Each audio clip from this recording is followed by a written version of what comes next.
Hello दोस्तों। तो मैं अपनी ओलामा सीरीज़ पे काम कर रहा था। उसमें जब हम ओलामा का कोई मॉडल है, कोई लार्ज लैंग्वेज मॉडल है, उसमें जब हम शो इन्फो करते हैं, तो हमें अपनी जो लैंग्वेज मॉडल है, उसके बारे में काफ़ी सारा इन्फो आता है। काफ़ी सारे उसके अंदर प्रॉपर्टीज़ होती हैं उस मॉडल की। तो उस सीरीज़ में इन चीज़ों को डिस्कस ना करके मैं इस सीरीज़ में इन चीज़ों को डिस्कस करूँगा starting from this video. ओलामा series को ओलामा के स्पेसिफिक हम रखेंगे और इस सीरीज़ में हम जो एआई रिलेटेड टर्मिनोलॉजी होती है वो हम इसमें डिस्कस करेंगे। अगर आपने मेरी ओलामा सीरीज़ अभी तक नहीं देखी है तो वो ज़रूर चेकआउट करो। उसमें मैंने समझाया है स्टेप बाय स्टेप कि किस तरीके से आप लार्ज लैंग्वेज मॉडल्स को लोकली अपने सिस्टम पर चला सकते हो और इन्फ्रेंस कर सकते हो। तो जैसा कि मैंने बताया कि जब हम ओलामा चलाते टाइम हम उस मॉडल की जब प्रॉपर्टीज़ को चेक करते हैं शो इन्फो कमांड के द्वारा, तो हमें काफ़ी सारी प्रॉपर्टीज़ दिखती हैं, जैसे कि architecture, parameters, quantization, capabilities, etcetera etcetera. और लोग अक्सर सोचते हैं कि यार ये सब क्या है। तो इन सभी प्रॉपर्टीज़ को हम नेक्स्ट 2-3 वीडियोज़ में कवर करेंगे। इन प्रॉपर्टीज़ को हम इस तरीके से समझेंगे कि वो आपको याद भी रहें और इंटरव्यू वगैरह में अगर आपसे पूछा जाए तो आप सही जवाब दे पाओ। तो सबसे पहले हम बात करते हैं आर्किटेक्चर की। आर्किटेक्चर को आप ऐसा समझो जैसे कि जो ये मॉडल है वो किस खानदान को बिलोंग करता है। जैसे मारुति की जो कार्स हैं उसमें ज़्यादातर में के सीरीज़ का इंजन मिलता है, फिर वो कार चाहे स्विफ्ट हो या फिर बलिनो। वैसे ही जैसे हमारा लामा मॉडल्स होता है, इसके भी वर्जन्स हैं, जैसे 3.1, 3.2, 3.3। ये सभी एक ही लामा आर्किटेक्चर शेयर करते हैं, यानी कि same internal design, same rules. तो इसका प्रैक्टिकल फ़ायदा क्या है? अगर आपने लामा 3.2 के लिए अपनी पाइपलाइन बनाई है, तो लामा 3.3 पे स्विच करना आपके लिए ईज़ी होगा। जब भी आप आर्किटेक्चर को बदलोगे तो रीटेस्टिंग बहुत ज़रूरी है।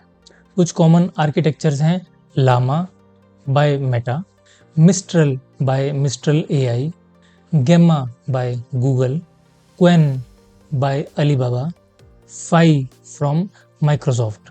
दूसरी प्रॉपर्टी है हमारी पैरामीटर्स।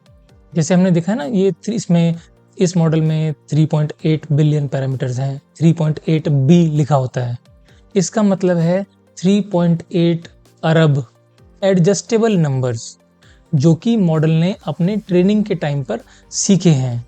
ये वही नंबर्स हैं जो डिसाइड करते हैं कि ये मॉडल कैसे सोचेगा और कैसे जवाब देगा। ज़्यादा पैरामीटर्स मतलब ज़्यादा समझदार मॉडल, लेकिन इसको चलाने के लिए आपको ज़्यादा रैम भी चाहिए होगी, ज़्यादा वी रैम चाहिए होगी। इसको ऐसे सोचो कि एक मान लो स्टूडेंट है, उसके पास 3.8 बिलियन नोट्स हैं याद करने के लिए और दूसरे स्टूडेंट के पास 70 बिलियन नोट्स हैं। सुनने में थोड़ा अजीब लग रहा है, लेकिन आप इसको इस एनालॉजी से समझो। इस केस में दोनों ही स्टूडेंट्स स्मार्ट हैं, लेकिन जो दूसरे वाला है 70 बिलियन नोट्स वाला, वो ज़्यादा स्मार्ट है और वो clearly deeper knowledge and understanding रखता है। पर उसे 70 बिलियन नोट्स रखने के लिए ज़्यादा जगह भी तो चाहिए। आपको कितने बिलियन पैरामीटर्स वाला मॉडल यूज़ करना है, ये आप अपने हार्डवेयर के हिसाब से चूज़ करोगे। 8 GB रैम या वी रैम अगर आपके पास है तो 7-8 बिलियन पैरामीटर्स को आप यूज़ कर सकते हो। 16 GB अगर रैम है आपके पास तो आप 13 से 14 बिलियन पैरामीटर्स तक वाले मॉडल्स को एक्सप्लोर कर सकते हो। अगर आपके पास रैम कम है या फिर डेडिकेटेड GPU वाली वी रैम नहीं है तो आप 3 बिलियन पैरामीटर्स वाले मॉडल्स भी यूज़ कर सकते हो, वो भी बहुत कैपेबल होते हैं। इसके बाद हम डिस्कस करते हैं कॉन्टेक्स्ट लेंथ। कॉन्टेक्स्ट लेंथ होता है आपके मॉडल की वर्किंग मेमोरी, यानी कि ये एक कन्वर्सेशन में कितने टोकन्स याद रख सकता है। इस कॉन्टेक्स्ट लेंथ में दोनों चीज़ें आएंगी, आपके जो प्रॉम्प्ट्स हैं, जो क्वेश्चन हैं वो भी, और जो रिस्पॉन्स जनरेट करा है आपके मॉडल ने वो भी। लेकिन एक रियलिटी चेक है कि जितनी ज़्यादा कॉन्टेक्स्ट लेंथ होगी उतनी ज़्यादा रैम भी आपको चाहिए होगी। ये जो है ये लीनियरली बढ़ता है। इसीलिए अगर आप अपने मॉडल की, अपने कस्टम मॉडल के लिए कोई मॉडल फाइल लिखते हो तो उसमें num_ctx यूज़ करके उतना ही सेट करो जितना ज़रूरी है। जिन्हें मॉडल फाइल वगैरह नहीं पता वो आप मेरी ओलामा सीरीज़ जो है उसको रेफ़र कर सकते हो।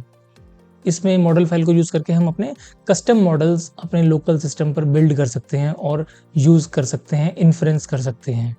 एक चैटबॉट के लिए 4096 का कॉन्टेक्स्ट लेंथ काफ़ी है।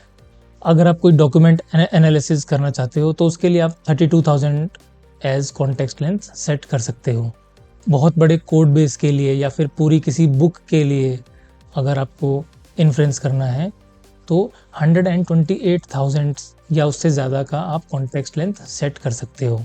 इसमें ऐसा मत करो कि हमेशा आप जो भी मैक्सिमम आप सेट कर सकते हो कॉन्टेक्स्ट लेंथ उतना सेट करो। इससे आपकी जो रैम है वो वेस्ट होगी। अब हम बात करते हैं एम्बेडिंग लेंथ की। ये थोड़ा सा टेक्निकल हो जाएगा, लेकिन इसको आप एक एनालॉजी से समझो। ये मॉडल के अंदर का कैमरा रेजोल्यूशन की तरह होता है। हर वर्ड को ये मॉडल कितने डायमेंशंस में रिप्रेजेंट करता है। जैसे कि सपोज एक इंग्लिश का वर्ड है बैंक, BANK, तो इसको आप 3000 डायमेंशंस में डिस्क्राइब करो। तो यहाँ पर मॉडल जो है वो कॉन्टेक्स्ट के हिसाब से समझेगा कि बैंक का मतलब क्या हुआ। क्या ये एक रिवर बैंक है या फिर ये बैंक अकाउंट है, क्या है। जितनी ज़्यादा एम्बेडिंग लेंथ होगी उतनी ज़्यादा मॉडल की अंडरस्टैंडिंग भी होगी। एक 7 बिलियन पैरामीटर्स वाला मॉडल 3 बिलियन पैरामीटर वाले मॉडल से बेटर परफॉर्म करता है, सिर्फ पैरामीटर्स की वजह से ही नहीं, बट क्योंकि उसकी एम्बेडिंग डायमेंशन भी ज़्यादा होती है। प्रैक्टिकल यूसेज में आप इसको चेंज नहीं करते, बिकॉज ये जो हमारा मॉडल का आर्किटेक्चर है उसकी फिक्स्ड प्रॉपर्टी होती है। पर जब भी आप मॉडल को चूज़ करोगे अपने किसी यूज़ केस के लिए तो उसमें आप इस चीज़ को ध्यान रखें, क्योंकि इससे हमें पता चलता है कि कोई मॉडल कितना डीपली सोचता है। तो दोस्तों, आज की समरी क्या हुई? आर्किटेक्चर यानी कि मॉडल की फैमिली, खानदान, ये मॉडल की कंपैटिबिलिटी डिसाइड करता है। पैरामीटर्स, मॉडल का साइज यानी कि कैपेबिलिटी और रैम की रिक्वायरमेंट दोनों। कॉन्टेक्स्ट लेंथ यानी कि वर्किंग मेमोरी, ज़रूरत के हिसाब से num_ctx वाली प्रॉपर्टी को सेट करो। एम्बेडिंग लेंथ यानी कि सिमेंटिक डेप्थ, ज़्यादा एम्बेडिंग लेंथ मतलब डीपर अंडरस्टैंडिंग। अगर ये सब समझ गए हो तो आप अपने यूज़ केस के लिए और अपने हार्डवेयर के हिसाब से आप मॉडल को चूज़ कर सकते हो।